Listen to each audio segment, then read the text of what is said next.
Hello friends, welcome back to my channel again. Are you in a reading slump? Don't worry, I got your back.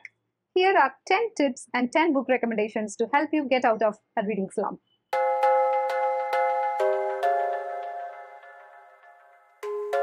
So basically, I am in a reading slump currently and I haven't read anything in the past 2 months, which is insane. I constantly read books, but these past 2 months, I don't know what happened, but I haven't picked anything up. So this was a time that I was reflecting upon all the books that helped me get out of a reading slump in the past, and I thought this list and these tips would help you get through one too. So without further ado, let's jump right in and get to know all the tips. Tip number 1, read a thriller.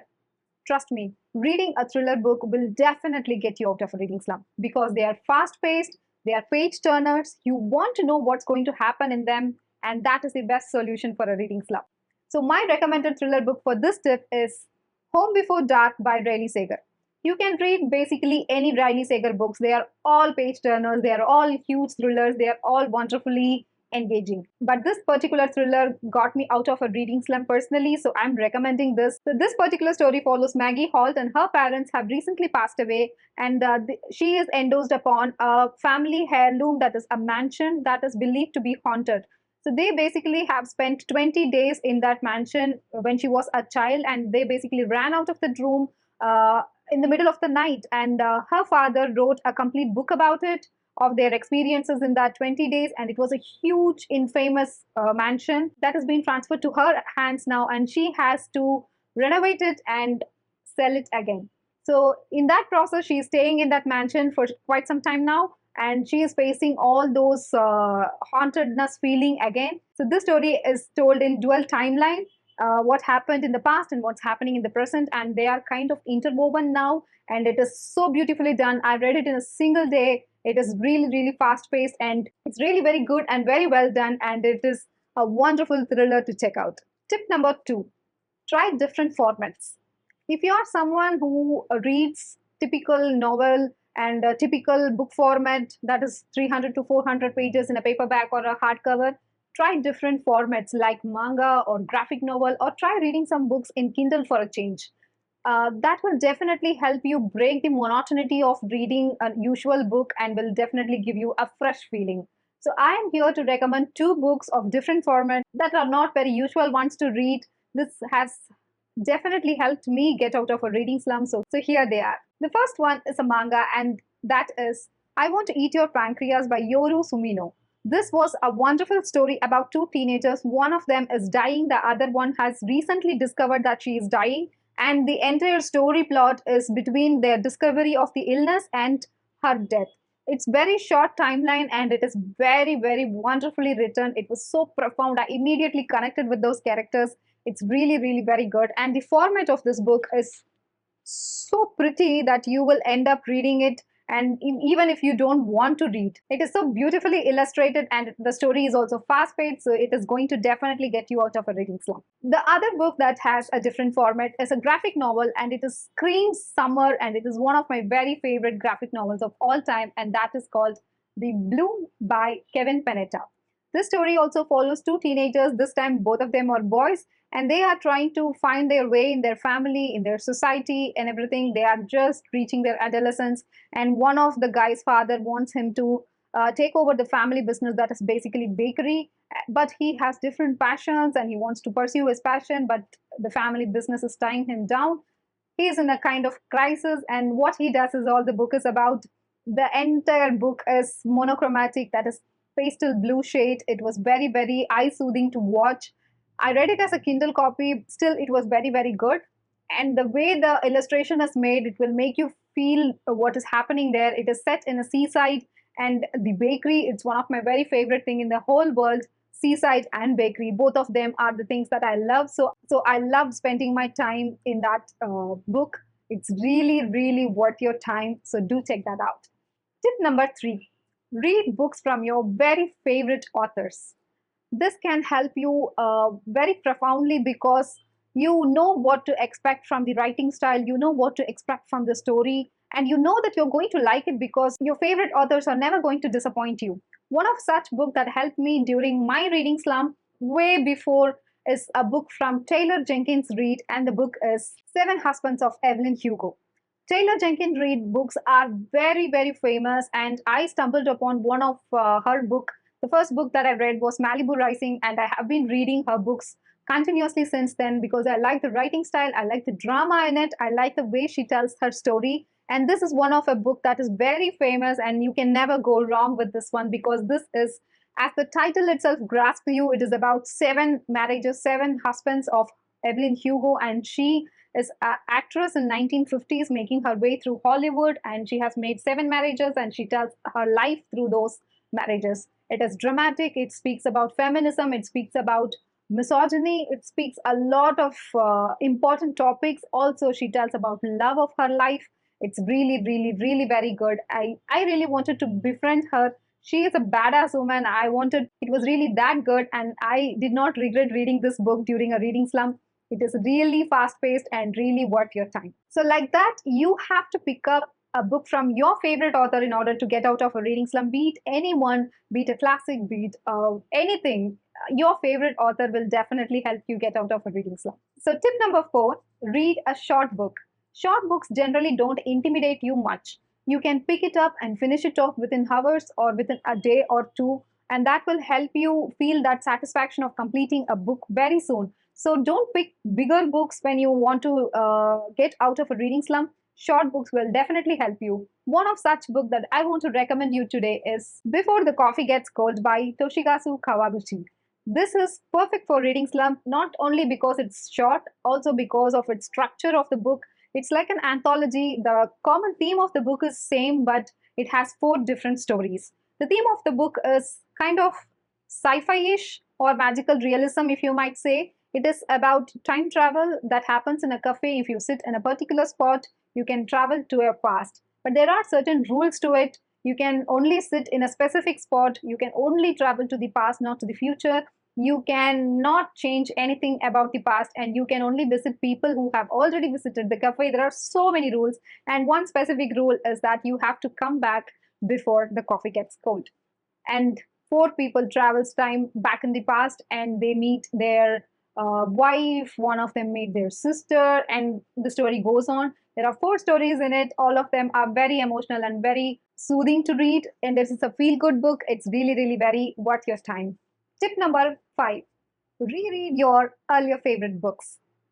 This will be very helpful because you know what is there in it, you know how it made you feel in the first time. So this time also it is going to make you feel good. You know how it is, you know the characters, you know the dialogues, you kind of anticipate what is going to happen. You're going to anticipate your favorite parts or favorite scene or favorite character, and that will keep you going. And this has helped me in the past, and I have read twice my favorite book, and one of such is a recommendation to you too. It has changed my life. I constantly think about this book, and that book is Circe by Madeline Miller. This is one of my very favorite book of all time because this is a book that I read in the earlier days before I got to know more about Greek mythology. This is one of the books that drew me into the Greek mythology world, and I am constantly looking out and searching for Greek mythology books just because I read Circe by Madeline Miller. This story follows Circe, and she's kind of called the first witch ever, but she was a daughter of a god, sun god Helios, and she was casted away to an island because she did something really bad. And the story is about during the time of her in exile and how she managed to become the powerful witch. And this has a feminist twist to it. Madeline Miller really does a very good job, and this really, really get me out of a reading slump once. So I'm recommending this to you. Do check it out if you are in a reading slump, and this is a story to be read, to be told, read again and again. Tip number 6 is read a feel-good book. What I mean by feel-good book, once you finish the book, you feel really, really lighthearted. You feel like you have been hugged by someone. That is the kind of feeling I'm talking about. If a book makes you feel that way, chances are very high that you're going to pick another book very soon. So one of such feel-good books that I want to recommend now is a book that I recently read, and it is The Very Secret Society of Irregular Witches by Sangu Manjana. This is such a feel-good book. It is very, very similar to House in the Cerulean Sea, which I absolutely adored from the bottom of my heart. And this book also has touched that power, and they both are very close to my heart now. So this book follows Mika Moon. She's actually a witch, but also pretending to be a witch online by making videos. Once someone watches those videos and trying to get her to tutor three witches, three young girls, to be witch, and she's taking up that job. So she's finding friendship, she's finding herself to be a mentor, she's finding new love, and it's all such a nice time. The entire book was like a huge hug or a warm cup of coffee in a cold winter night. It made me feel that way. And this will definitely be a very good recommendation to get out of a reading slump just because of the way it makes you feel. Tip number 7, do buddy reading.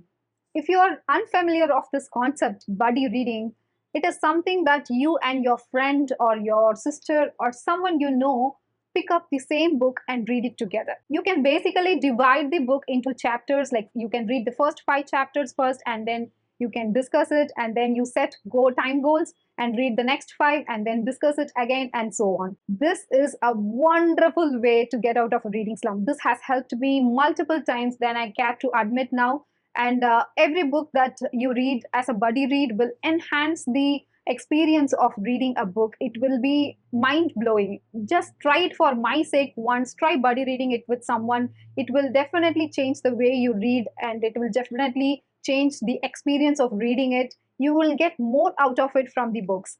And if you are in a reading slump, buddy reading is the best solution.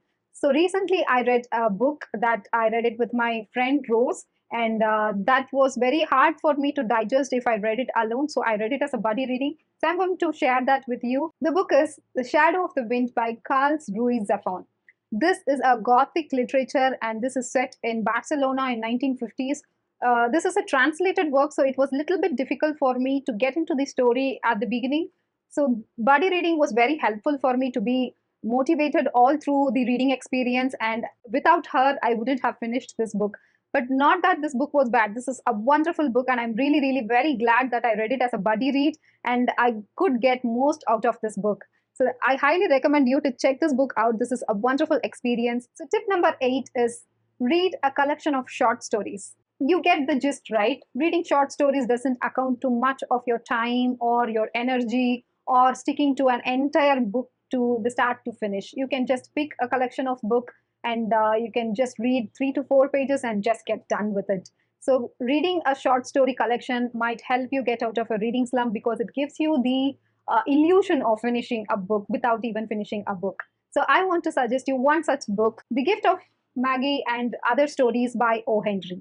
O. Henry is very, very well known for giving a twist at the end of each short story. So you will be very, very surprised by the ending. So that will keep you going to read more and more short stories from him. So that is why I recommend O. Henry in particular for short story collection. And this is a very nice collection of short stories, and it will really help you get out of a reading slump. Tip number 9, reading a book in special edition. Now this might be a little bit off for you because you don't have or don't own special editions all the time. But I have found in my reading experience that if I am in a reading slump, the aesthetics of the book will pull me towards reading. That is why I'm specifically mentioning a special edition book. You want to hold it, you want to just touch it, you want to feel the texture, you want to see the illustrations, and that is how you end up reading the entire book. So one of such special edition that got me out of a reading slump is a favorite edition of mine, that is Shadow and Bone by Leigh Bardugo. This is one of such a pretty edition, and this is eye-blindingly beautiful. It comes with a cover, and this is the actual book. Isn't it gorgeous? Just to hold it, I feel like I have to start reading it again. This is how the book is. It's in pages are all with the proper this thing, and it has a map, and it is such a nice edition. So this I picked it up when I was in a reading slump, and the edition itself got me out of it. So the last tip number 10, is to continue the book series that you are in the middle of. I am asking you to continue a series because it gives you the familiarity of the world that has already been built up in a series. So you don't have to put in so much of energy into a new book, to new world building and everything. The ground rules are already set in the first few books of a series, so you just have to start reading and you will directly get into the storyline. And it will be very easy for you to know about the world, the characters, and the flow of the story, the writing style, everything will be already preset. You just have to continue with it. So it will be a very nice option during a reading slump. One of a book that is getting me out of a reading slump right now is the third book in the Crescent City series, that is the House of Flame and Shadow. I'm currently in the middle of it. I am around 300 pages in and I am annotating it. And this is currently saving my reading slump era. So I hope this will get me out of a reading slump. Although it's very huge, but the story, the world, everything is familiar. Luckily for me, unlike the second book of the series, third book is very much well paced, and I hope that this will get me out of a reading slump. So that is pretty much it, guys. These are all the tips and the book recommendations for reading slump. I hope this will be very helpful for you, and I hope this video will get me out of a reading slump too. So let me know in the comments down below what are the books that got you out of a reading slump, and recommend me books that will get me out of reading slump too. I would love to know all those things. I would love to chat with you. So until I see you again in a very next video with the bookish content, this is Sushmita signing off. Keep reading. Bye bye.